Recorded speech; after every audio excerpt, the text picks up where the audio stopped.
How are you? I am I am of multiple feelings. I am excited, I am happy, I am nervous, I am drained. I love that. Not the dream part, but I love the fact that you are working. So you are running for this position. What what made you run? And let me unpack that question too. Like you just seem so relentless. Like you just got done running a race, the 37th, and it was a tough race. And I just still seen you out there advocating. So then why did you jump into this race? The same reason I did last year is, one thing I've learned during advocacy, one thing I've learned during being lived experience is, and people always tell us, especially Black people, every election cycle, they always come and tell us what they think we want to hear, but never impacts them. They And I'm tired of people promising policies without understanding that the impact of implementation, the impact of failure of these policies affect people like me as a renter, as a Black person, as a queer person, as someone living with HIV. I think is to challenge and bring down the status quo in politics. And that's real. First openly HIV positive person to run for a race out here, which I think is just, which is huge. When we talk about like lived experience, and we just had someone from Britain that has been impacted by substance use, and you're in this space of telling your story. How important is your story of the lived experience, especially with community members that are living with HIV? When the HIV crisis happened decades ago, it was a death sentence. And District 3, in terms of central districts, in terms of Capitol Hill, are two areas in Seattle that were heavily impacted, Black people and the gay community, now the queer community. And during that period, a lot of HIV positive people have been told they could not achieve anything. And then I am here to change that. Yeah. We have the power. And it's also being able to relate to the pains of the people. Yeah. And so, because I just hear a story of relentless, story of just moving forward. How, if in this position, what would you do to move forward? So, one of the things I really want to do is when we talk about a lot of the crisis from substance and chemical dependency to housing, I look at it from a health perspective.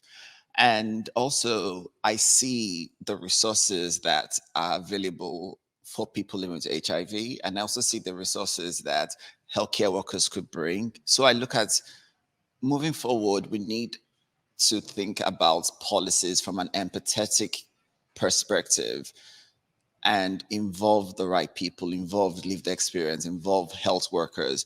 And so moving forward for me is building resources that brings about accessibility, affordability, and availability to the people. And that availability is extremely important. It is a really big area to cover. And you're running a race. I just said this to Joy with 9 people. How has that process been for you?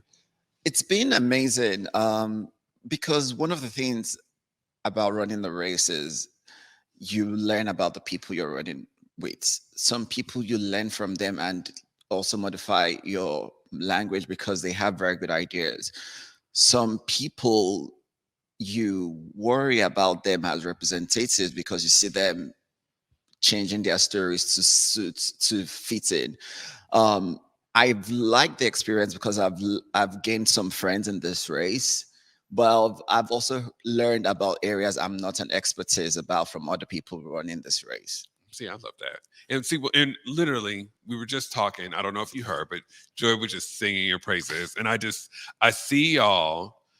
Well, I seen y'all. Well, let me just say this: I've seen y'all like in community before you even ran, right? So, what has it been like to kind of find like someone in this race that is just like you, or running it with alongside with Joy? Because I feel like y'all are running your races independently, but running it communal.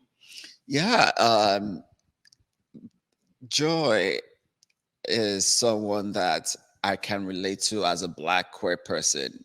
We know the struggles of civil rights. We know the struggles of equality. We know the struggles of equity and diversity.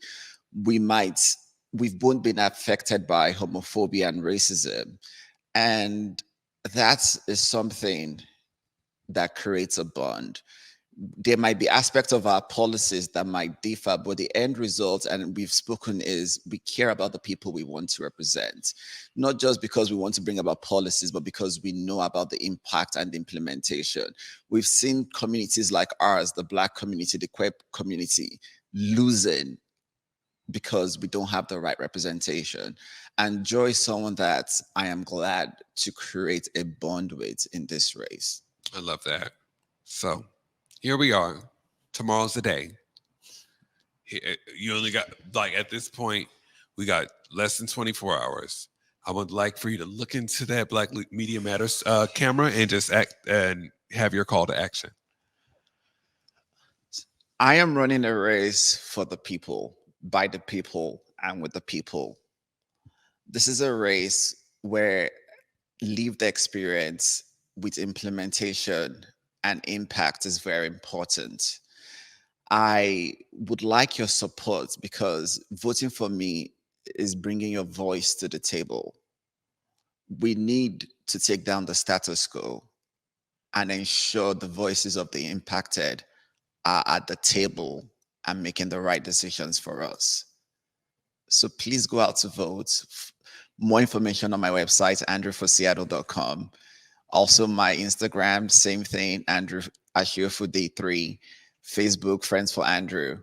Learn more about our platform. This is our race and not just my race. Thank you. I know that's right. That was cute. I really liked it. Thank you very much, Andrew. And